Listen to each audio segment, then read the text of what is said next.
Chapter 15. Giant Jelly Babies. Nothing happened. The Envy twins looked all around their emporium before returning their beady gaze to the boy. "Why are you shouting, boy?" demanded Edmund. "We are standing right here," added Edmund. A feeling of panic washed over Ned, as Slime was all the way up on the roof.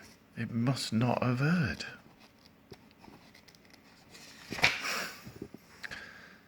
There was only one thing for it. Shout louder. "I said I wanted to introduce you both to the wonderful world of slime," repeated Ned, still nothing. Things were not going to plan. "Slime!" the boy shouted again. Nothing. Nada. Zilch. The Envy twins shared a look. "Why, oh why, do you keep shouting slime?" asked Edmund. "Because if you say it loud enough, it will magically appear." Oh, indeed, agreed Ned. "Let's all try together.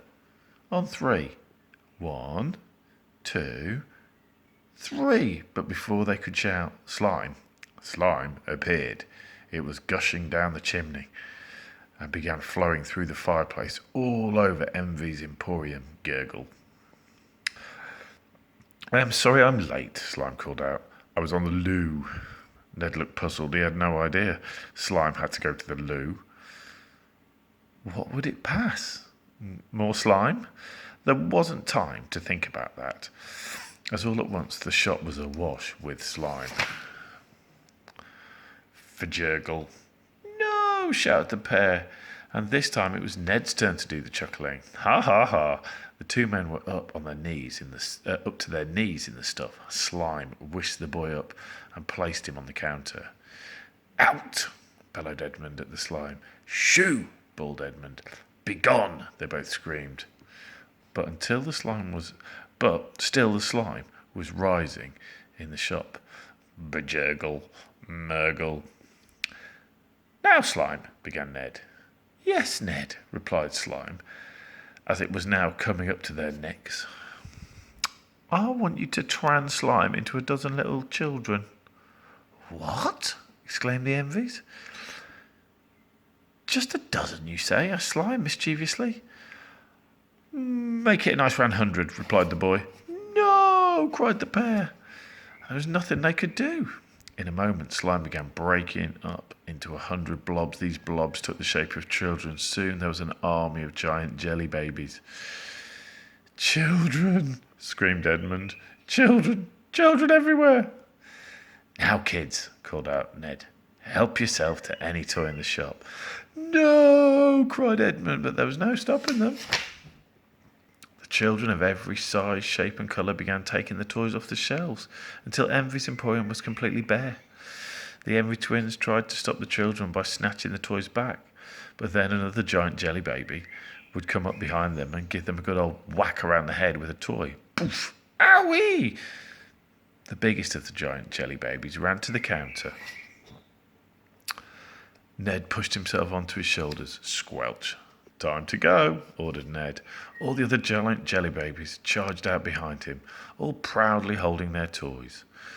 Word must have spread around the island that something was going on at Envy's emporium. The frizzy-haired girl was back, and this time she brought her friends. There were children from all over Mulch waiting outside the shop.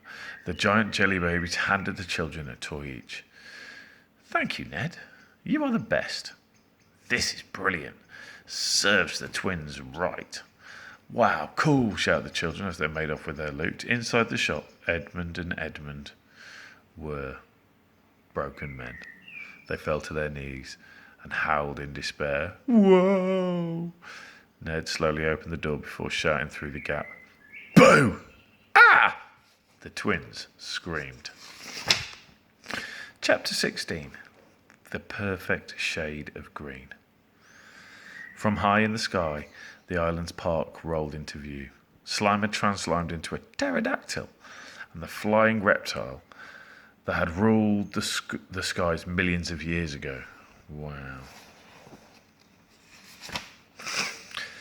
Ned was riding astride its back, with a smug-tastic grin on his face. Haha, we got another asterisk. Let's have a look. The Williams Dictionary has it, so please do not doubt its existence. What more proof could there ever be? I admit. Oh, that's the wrong one. The pterodactyl, darkening the sky, must have been a terrifying sight for anyone below in the park. Not that there ever were people in Mulch Park. That is because the park keeper forbade it. Aunt Greta Greed had appointed the old soldier Captain Pride as the island's park keeper. The man took such great pride in his kingdom, or parkdom, that nobody was ever allowed inside. Oh, parkdom. I admit, I did just make that word up. Want to add to Volume 2 of the mighty Williams Dictionary, which already runs over 1 million pages. Keep off the grass is a sign you might see in a park. Keep off the path, less so. Keep off the park, never. There was no doubt that the park keeper kept the most perfect park, not just on the island, but in the whole world. The grass was an exact shade of green, not too brown, not too yellow, just green. If a blade of grass became in any way discoloured, Captain Pride would dangle himself over the lawn with his special Pride's tackle. This was a piece of apparatus that the captain himself, ex-member of the Queen's Guard, had invented. It consisted of a winch, a harness, and a series of ropes and pulleys. The Pride's tackle allowed the captain to dangle over the grass without touching it. You can see him plucking out the offending grass.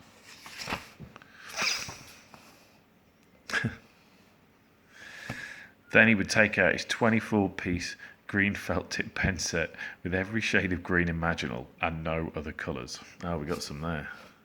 Royal green, racing green, military green, forest green, mint green, olive green, broccoli green, green smarty green, dollar bill green, Wellington boot green, shamrock green, cabbage green, leaf green, acid green, parrot green, jelly green giant, oh no, green, snooker table baize green, emerald green, sea green, frog green, jungle green, moss green, lime green, bogey green.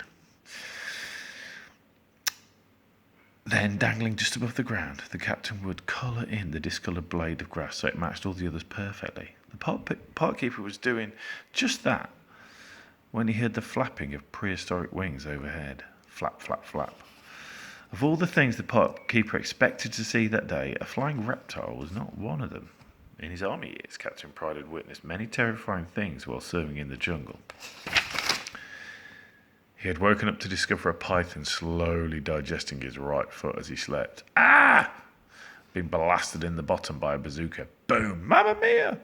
Tiptoed over stepping stones to cross a river, only to discover they were actually snapping crocodiles. Snap, snap, snap. Stumbled across a whoop of gorillas who were intent on playing kiss chase with him. Mwah, mwah, mwah, mwah. Yuck, yuck, yuck. Been caught up in a stampede of elephants. Stomp, stomp, stomp. Then marched around as flat as a pancake for weeks. Looked in the mirror to shave his beard off, except on closer inspection it wasn't a beard. Oh no, it was a great big hairy caterpillar squatting on his chin. No!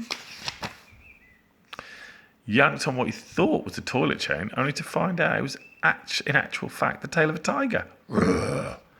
Put on his underpants, only to discover they were crawling with cockroaches. Munch, munch, munch. Come face to face with a hungry hippopotamus.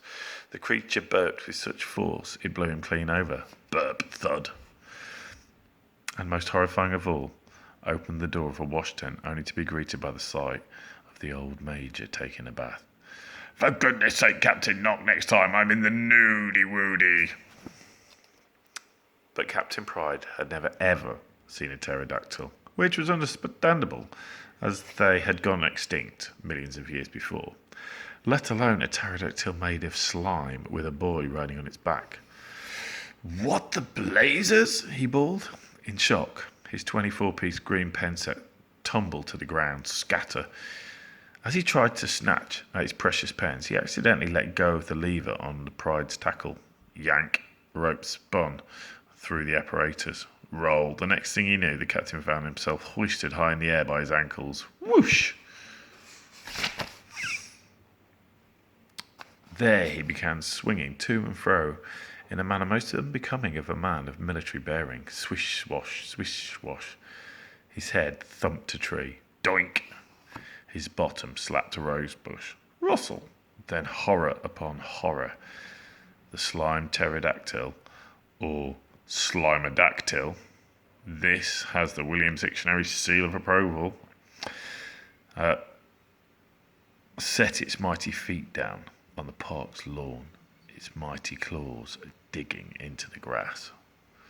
No! Cried Captain Pride, swinging himself as hard as he could to set himself free from his tackle. Whoosh! This he did, although not without landing upside down in a hedge. Thunk! Oof! Can't you read the sign, you dinosaur? Captain Pride hollered as he brushed bits of hedge off his blazer and smoothed down his moustache. Keep off the grass! The pterodactyl translimed back into being a blob. Ned slid off his friend and onto the park bench, which had never ever been graced with a bottom. After all, there was a huge sign that read, Keep off the bench. What the devil is that thing, boy? Demanded the captain. Oh, it's my friend, replied Ned. It's Slime, said Slime. It reached out a blobby hand for the captain to shake. The man's nose wrinkled in disgust. From the bench, the boy looked down under his feet at the perfectly green grass. Grass is looking especially green today, Captain Pride, he chirped. I said off. I brushed that grass only this morning, protested the captain, waving a toothbrush from his breast pocket as proof.